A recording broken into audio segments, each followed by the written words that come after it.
ખૂબ દુઃખદ ઘટના બની છે, ખૂબ નિંદનીય ઘટના બની છે। ત્યારે આ વાતને વખોડી કાઢતા એ વાત ચોક્કસ કહીશ, મત આપવા માટે અંદર જવા દીધેલ નથી। ભાજપ અને તંત્રની મિલીભગતના કારણે અને મને ગેટની અંદર એન્ટ્રી આપી નથી। ક્યાં કારણથી? ભાજપવાળા લોકોની બહુમતીથી મને એન્ટ્રી આપવાનો વિરોધ કર્યો છે અને મતદાન પણ કરવા દીધું નથી। ગુજરાતમાં સ્થાનિક સ્વરાજની ચૂંટણી તો પતી ગઈ, પરંતુ હજુ પણ રાજકીય ડ્રામા અટકવાનું નામ નથી લેતું। આવું એટલા માટે કહી રહ્યો છું કારણ કે આજે જૂનાગઢ તાલુકા પંચાયતમાં પ્રમુખ અને ઉપપ્રમુખની ચૂંટણી યોજાઈ હતી, પરંતુ આ દરમિયાન એવો સિનારીઓ સામે આવ્યો જેને જાણીને તમે પણ ચોંકી જશો। કારણ કે આ જે તાલુકા પંચાયત છે, આ તાલુકા પંચાયતમાં ભાજપ અને આમ આદમી પાર્ટી બંનેને 9 બેઠકો મળી હતી। એટલે એવો કયાસ લગાવવામાં આવી રહ્યો હતો અને લોકો વિચારતા હતા કે આ જે તાલુકા પંચાયત છે એમાં સત્તાનું સુકાન કોણ સંભાળશે।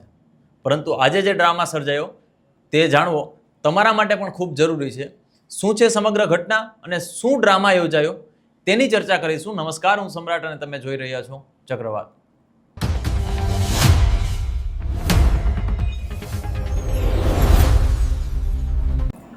દિયોદર, વડગામ, આણંદ, છોટા ઉદેપુર ને હવે જૂનાગઢમાં આજે તાલુકા પંચાયતના પ્રમુખ અને ઉપપ્રમુખની ચૂંટણી થવાની હતી, પરંતુ ગઈકાલે જે આમ આદમી પાર્ટીના જે એક સભ્ય છે તેમની જૂના કેસમાં ધરપકડ થાય છે। એટલે કે આ બેઠકો જે હતી એમાં 9 બેઠકો આમ આદમી પાર્ટીને મળી હતી અને 9 બેઠકો ભાજપને મળી હતી। આ વ્યક્તિની ધરપકડ બાદ આમ આદમી પાર્ટીની બેઠકો થઈ ગઈ 8 અને જે ભાજપ છે એની બેઠકો થઈ ગઈ 9। હજુ પણ ભાજપને સંતોષ ન થયો અને તંત્ર સાથે મળીને તેમણે જ્યારે ચૂંટણી યોજાવાની હતી તે પહેલાં 2 અન્ય સભ્યો આમ આદમી પાર્ટીના એ બંને સભ્યોને અંદર જવા દેવામાં આવ્યા નહીં એવો આરોપ લગાવવામાં આવે છે। આ બાબતે જે આમ આદમી પાર્ટીના સભ્ય છે જેમને અંદર નથી જવા દેવામાં આવ્યા, એ શું કારણોથી અંદર નથી જવા દેવામાં આવ્યા તેનું પણ નિવેદન સામે આવ્યું છે। તે નિવેદન સાંભળીએ। મારું નામ ગોપાલભાઈ કેશુભાઈ વઘેરા। હું તાલુકા પંચાયત જૂનાગઢ વડાલ સીટ ઉપરથી ચૂંટાયેલ છું। આજે હું પ્રમુખ અને ઉપપ્રમુખની ચૂંટણીમાં મત આપવા માટે હું ગયો, પણ મને મત આપવા માટે અંદર જવા દીધેલ નથી। ભાજપ અને તંત્રની મિલીભગતના કારણે અને આ વાતને હું સખત શબ્દોમાં વખોડી કાઢું છું અને તંત્રને પણ કહું છું કે ભાજપના હાથા બનીને આવા કામ ના કરો। અને મારું નામ દક્ષાબેન વિનોદભાઈ ગજેરા છે। હું તાલુકા પંચાયતની ચૂંટણીમાં ઉમેદવાર તરીકે ચૂંટાયેલી છું અને તાલુકા પંચાયતની ચૂંટણીમાં મને મતદાન કરવા માટે આમંત્રણ આપેલું છે, પરંતુ હું ગેટની અંદર પહોંચી ત્યારે 11:01 થઈ હતી માટે તો 1 મિનિટ હું લેટ પડતા મને મતદાન કરવા આપ્યું નથી અને મને ગેટની અંદર એન્ટ્રી આપી નથી। ક્યાં કારણથી? ભાજપવાળા લોકોની બહુમતીથી મને એન્ટ્રી આપવાનો વિરોધ કર્યો છે અને મતદાન પણ કરવા દીધું નથી। એટલે એ પ્રોસેસને હું વખોડું છું, સખત શબ્દમાં વખોડું છું। ટ્રાફિકને કારણે હું લેટ થઈ હતી। આ તંત્ર અને ભાજપની મિલીભગતને કારણે મને મત દેવામાં આવ્યો નથી અને જવાબદાર અધિકારીઓ એમ કહે છે કે હું ગેરહાજર હતી। આ વાત તદ્દન ખોટી છે અને આ ભાજપના હાથા બનીને આવું કામ ન કરો એ વાત હું કહેવા માગું છું। મારું નામ દક્ષાબેન વિનોદભાઈ ગજેરા છે। હું સુખપુર 16 ની સીટ ઉપરથી લડી છું અને ઉમેદવાર તરીકે ચૂંટાયેલી છું। આપણે સૌ જાણીએ છીએ કે સ્થાનિક સ્વરાજની ચૂંટણી જ્યારથી જાહેર થઈ ત્યારથી અત્યાર સુધી એવો આરોપ લગાવવામાં આવે છે વિપક્ષ દ્વારા કે અમારા જે ઉમેદવારો હતા પહેલા એ ઉમેદવારો ઉપર ખોટા કેસ કરવામાં આવ્યા, તેને ધમકી આપવામાં આવી, તેને લાલચ આપવામાં આવી અને હજુ પણ પોલીસ દ્વારા કે એના મળતિયાઓ લોકો દ્વારા કે ભાજપ પાર્ટીના લોકો દ્વારા આ લોકોને જે વિપક્ષના લોકો છે એને ધમકાવવામાં આવી રહ્યા છે। જૂનાગઢ તાલુકા પંચાયતમાં જે ઘટના બની તે ઘટનાને લઈને આમ આદમી પાર્ટીના નેતા રાજુ બોરખતરિયા સહિતના જે આગેવાનો છે તેઓ હાઈકોર્ટ પહોંચ્યા હતા અને હાઈકોર્ટમાં જઈને તેમણે આ બાબતે હાઈકોર્ટને રજૂઆત કરી હતી અને રજૂઆતમાં તેમણે શું કહ્યું તે જાણીએ। જી નમસ્કાર. આજની આ પ્રેસ વાર્તાની અંદર ઉપસ્થિત તમામ પ્રેસ મીડિયાના મિત્રોનું હું હૃદયથી સ્વાગત કરું છું.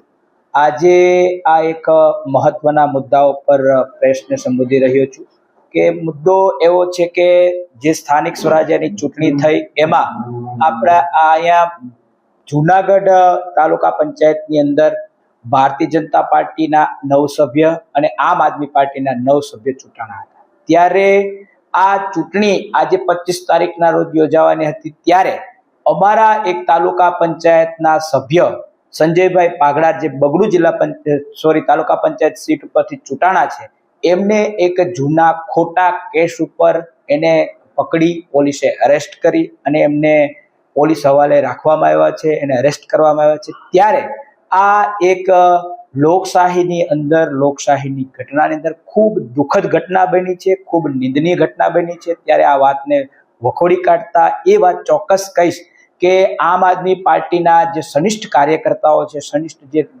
વ્યક્તિઓ છે કે જેમને તોડવામાં ભાજપ નિષ્ફળ ગઈ, ત્યારે પોલીસને હાથો બનાવી, પોલીસને એમને દુરુપયોગ કરી અને આ ચૂંટણી પહેલા 24 કલાક પહેલા જે આ કૃત્ય કર્યું, એનાથી અમે અમારી પાર્ટીના લીગલ ટીમનો સંપર્ક કર્યો, અમારા નેતાઓએ, અને અમારી લીગલ ટીમે નામદાર હાઈકોર્ટ સમક્ષ આ રજૂઆત કરી કે આ જે લોકશાહીની હત્યા થઈ રહી છે, લોકશાહીને એક ગળું દબાવવાની વાત થઈ રહી છે. ત્યારે અમે નામદાર હાઈકોર્ટ સમક્ષ અમારી આ રજૂઆત કરી. ત્યારે આજે મને અમારા વકીલની સૂચના પ્રમાણે જાણવા મળ્યું છે કે આ જે ચૂંટણી જે થઈ છે તેમાં હાઈકોર્ટે ખૂબ એક્શન લીધું છે. એની ઉપર ખૂબ એક ટિપ્પણી કરતા કહ્યું છે કે 24 કલાક પહેલા કોઈ પણ ચૂંટાયેલા જનપ્રતિનિધિને અરેસ્ટ કરવો, એને પોલીસ હિરાસતમાં રાખવો અને એને મત ન આપવા દેવો, આ વાત વ્યાજબી નથી. ત્યારે કોર્ટે ખૂબ સારો એવો નિર્ણય લીધો છે. હું કોર્ટના આ નિર્ણયથી ખૂબ ખુશ છું. અમને જાણકારી મળી છે કે આ ચૂંટણી પાછી થશે અને ચોક્કસ અમારા તમામ સભ્યો એ સમયે હાજર રહેશે. જેની ઉપર કેસ થયો છે એ વ્યક્તિ પણ ત્યારે હશે અને ચૂંટણી થશે અને ચોક્કસ થશે. અને આ જે સંપૂર્ણ જે ઘટના બની છે એમાં ભાજપે લોકશાહીનું ગળું દબાવવાનું, લોકશાહીની હત્યા કરવાની અને વધી રહેલા આમ આદમી પાર્ટીના જે એક વિસ્તાર છે, એક વધી રહેલો આમ આદમી પાર્ટીનો જે વ્યાપ્ત છે અને લોકચાહના છે, લોકો જ્યારે આમ આદમી પાર્ટીના વ્યક્તિઓને સ્થાનિક સ્વરાજ્યની અંદર તાલુકા પંચાયત, જિલ્લા પંચાયત, નગરપાલિકામાં આવકાર આપ્યો છે, ત્યારે ભારતીય જનતા પાર્ટી આ વાતને ન જોઈ શકતા આજે પોલીસનો ઉપયોગ કરી અને આ જે ઘટના બની છે ખરેખર નિંદનીય છે. અને ખૂબ ખૂબ હું આભાર માનીશ હાઈકોર્ટનો, કોર્ટનો પણ આભાર માનીશ કે જે આદેશ કર્યો છે એ આદેશનું પાલન થાય.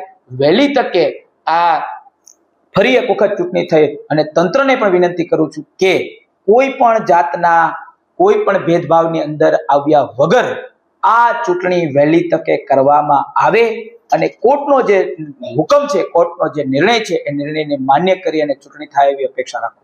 ત્યારે આ વિડીયોની શરૂઆતમાં મેં જે નામો લીધા, ગામોના નામો લીધા, તે તાલુકા પંચાયતમાં જે રીતે ગેરરીતિ આચરવામાં આવી રહી હતી, જે રીતે સભ્યો ગાયબો થઈ રહ્યા હતા, જે રીતે એના અપહરણ થઈ રહ્યા હતા, તે ઘટના ક્યાંક ને ક્યાંક આશ્ચર્યજનક છે અને તે ઘટના ઘણા પ્રશ્નો પણ ઊભા કરે છે. આ બાબતે તમારું શું માનવું છે કોમેન્ટ બોક્સમાં ચોક્કસથી જણાવજો. વિડીયો પસંદ આવ્યો હોય તો લાઇક, શેર અને સબસ્ક્રાઇબ જરૂર કરજો. નમસ્કાર.